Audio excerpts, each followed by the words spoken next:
Hey, it's Greg out here at maritimegardening.com, and today's the day to take my garlic and separate it. Choose the ones I'm going to replant and choose the ones I'm going to eat. I harvested these a couple weeks ago and they've been drying out in my shed, and now it's time to sort of put them somewhere dark and cool and you know, relatively dark and relatively cool until I can plant them in November. So the ones you want to replant are the big ones, right? You got big garlic and you got small garlic. You never know how it's going to turn out, right? Generally speaking, the bigger clove you put in the ground, the bigger garlic you get, relative to how healthy and productive your soil is, of course, and other aspects of growing conditions and the variety. These are all, or almost all, music garlic. I tend to get the best results with them. I've mucked around with other kinds of garlics over the years. Generally speaking, it's really not worth it. Music garlic is the big one here. So I'm just going to stick with that because I tend to get the best results.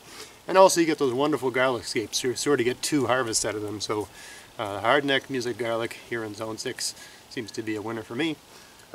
So I got different sizes, right? I'd say, looking at these, there's a couple big ones. So the biggest of the garlics I got this year, let's just do a little gauge here. The old square to see what we're working with here. Oh, 3 inches. 3-inch diameter. The biggest one. Biggest ones. Give or take, right? So the larger the garlic is, that's the ones you want to put aside. So I'm hoping I can fit them all in this box here. This is just an old garbage bag box. So what I'm going to do right now is just sort out the biggest of all of these. I know you want to eat them. It's hard to resist the urge. But if you want to get the best results, keep saving your biggest ones. Eat the smaller ones. So generally speaking, there's about 5 cloves per head. Sometimes there's 6, sometimes there's 4. But generally it's around 5. So if you want to plant 100 heads of garlic, you're going to need 20 of these, right? If you want 125, you need 25. And if you want 150, you're going to need 30, and so on and so forth. So this year I planted something like, I had about like 110 heads of garlic, I think, maybe a little bit more. It's not enough. You're going to see when I've decided what I'm going to plant and what I'm going to eat. At the rate we eat garlic in my house, I'll be lucky if this lasts us to the end of January. Alright, so I'm going to fast forward this, but let's just pick the biggest ones. So many. I got to count these as we go. 1, 2, 3.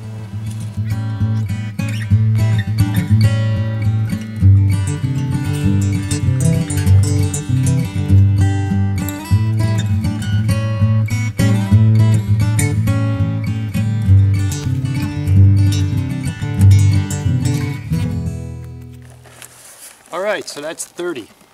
So I want to try to plant 150 at 5 times 30 is 150, right? So I think I had about 125 this year. Wasn't enough.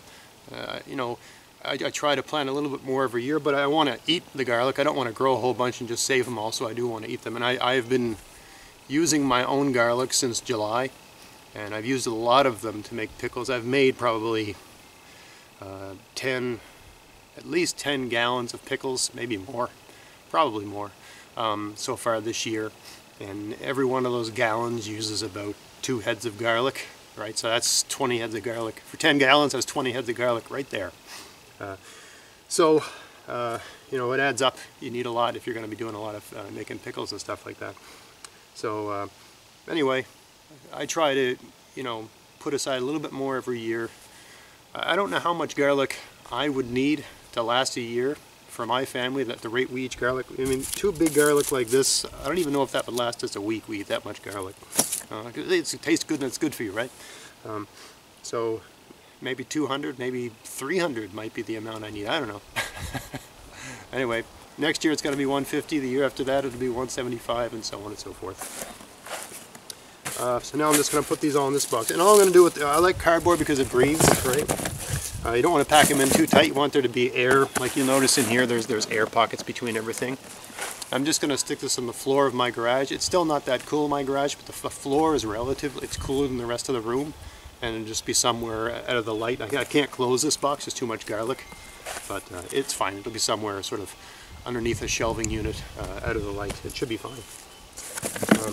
And these are the rest I got to eat. So I mean, I got, some of these are a good size, right? That's a good size garlic, right? Looking at my hand, I got a big hand. And some of them, you know, not so much. But that's rare. I mean, of the remainders that I'm going to get to eat, the average size is about this, which is about the size of top quality organic garden that you might buy at a grocery store, right? So this is all organic. So, anyway,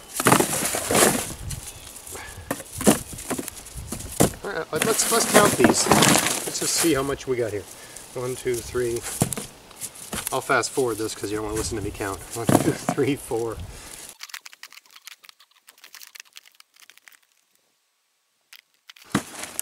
Anyway, so I got about 70 heads of garlic here, but of course some of them are kind of small, so they're really not, you know, if we were sort of to count them and how many are this size equivalency, probably more like 55, right?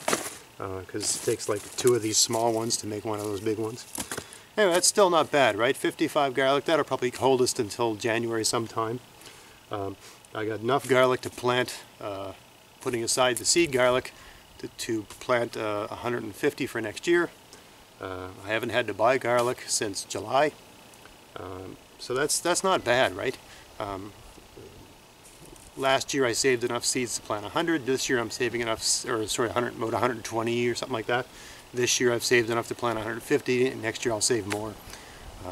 And doing it that way, eventually, you know, without, I mean, you can just buy a whole bunch of seed garlic and plant a whole bunch and go from there, but if you're trying to do this in a sort of frugal way, which I tend to default towards, that's the way to do it, right? You just add to your seed garlic a little bit more every year, but still putting aside lots for yourself.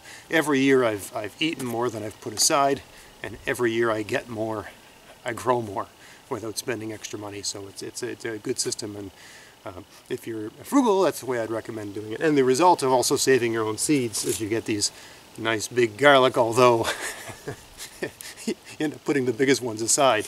But if you keep doing this over and over and over again, eventually everything's going to be big, right?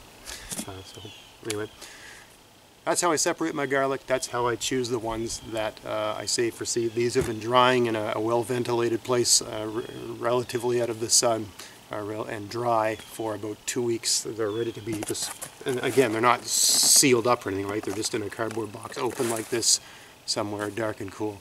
And just, you know, leave them like that till, for me, where I live, around the first week in November is a good time to plant. So I hope you found that useful. Hope that gave you some good ideas for this year or next year's garlic enterprise.